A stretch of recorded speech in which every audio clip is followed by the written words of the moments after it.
साथियों, हमने दिल्ली सरकार से मांग रखा है, हम सभी साथ चालकों की राय के अनुसार से, कि दिल्ली में 1 लाख सीएनजी ऑटो चल रहे हैं।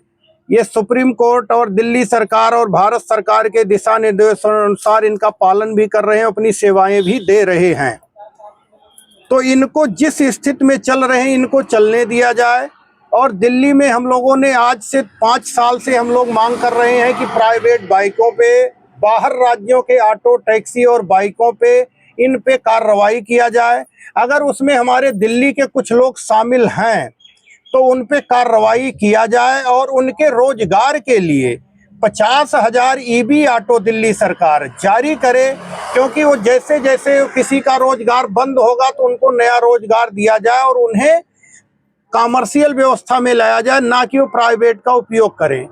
और कॉमर्शियल लॉन्च करने के बाद जिससे कि लोगों को राहत भी मिलेगी और कॉमर्शियल व्यवस्था की उन्हें जानकारी भी मिलेगी और धीरे धीरे इस व्यवस्था को लोगों के बीच और दिल्ली की सड़कों पे सरकार व्यवस्थित कर पाएगी। और फिर अगर सीएनजी को बदलना होगा तो सीएनजी के लिए दिल्ली सरकार स्वैच्छिक कर दे कि कोई स्वैच्छिक अपना चाहे सीएनजी ले और चाहे इलेक्ट्रिक ले।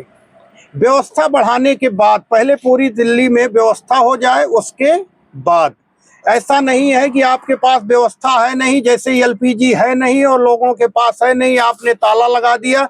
तो ऐसा नहीं होना चाहिए। जनता पूरे 1 लाख लोगों का रोजगार बंद नहीं होना चाहिए। अगर इलेक्ट्रिक वाहन पर पांडे जी आए तो परमिट के साथ आए हैं? नहीं, ऐसा है कि 50,000 ईबी ऑटो दिल्ली सरकार अलग से निकाले, जिससे लोगों को उसकी सही जानकारी, उसके नुकसान और फायदे का पता चले। हमारे रोजगार पर और प्राइवेट वाहनों पे रोक लगे, उनको रोजगार दिया जाए। सही है। प्राइवेट बाइकें हैं उनको पहले रोको, गलत तरीके से चल रही हैं।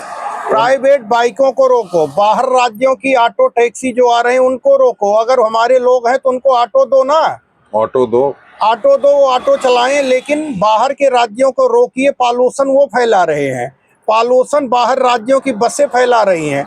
पॉल्यूशन जो दिल्ली में 1.25 करोड़ रजिस्टर्ड प्राइवेट गाड़ियां हैं, 1.25 करोड़ गाड़ियां हैं, ऑटो तो मात्र 80 से 90 हजार है।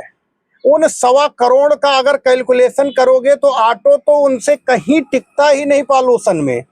उन 1.25 करोड़ गाड़ियों को पहले लगाम लगाइए, उन्हें ईबी में बदलिए, कुछ भी करिए, उसके बाद ऑटो पे कार्रवाई करिए। ऑटो को तो आपने पहले ही 2000 में शिकार बना दिया, सीएनजी कर दिया, इन्हें पॉल्यूशन फ्री कर दिया।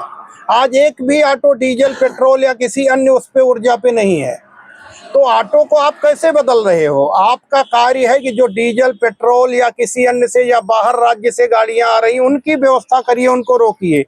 जो लाखों बाइकें रोज पेट्रोल पे दौड़ रही हैं, 70 लाख बाइकें हैं दिल्ली के अंदर, 50 लाख कारें हैं। आप कैलकुलेशन करिए, सरकार सर्वे करवाइए, हम लोगों को बुलाइए, बैठते हैं, दिखाते हैं। पॉल्यूशन तो प्राइवेट गाड़ियां कर रही हैं।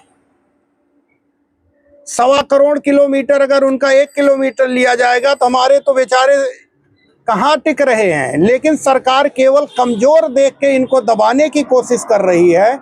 इसलिए हम सभी साथियों से आग्रह करते हैं कि आप लोग इसको समझिए, जानिए और जागिए और अपने सभी चालकों को जगाइए कि आपका रोजगार गुलामी की तरफ बढ़ाने के लिए सरकार ऐसा प्रयास कर रही है कि आपको गुलाम बना दिया जाए। आपके पास जो 10-5 रुपए का विकल्प है वो भी खत्म कर दिया जाए। इसलिए सभी चालक साथी इस पे विचार करें। आप अपनी परमिट बचाइए, हमारा निवेदन है, आप अपनी परमिट बचाइए। परमिट बचाने के लिए जागिए सभी चालक। यहाँ सा चालक आपका परमिट खत्म करने जा रही है दिल्ली सरकार। तो दोस्तों, सभी चालकों को धन्यवाद। आप सब अभी मतलब जो भी चालक इसको देखें, अपना अपना राय दें और विचार दें। तो हम सबको मिलके अपना परमिट बचाना है। आपका अपना ऑटो टैक्सी यूनियन। लो बाकी धीरे धीरे एक एक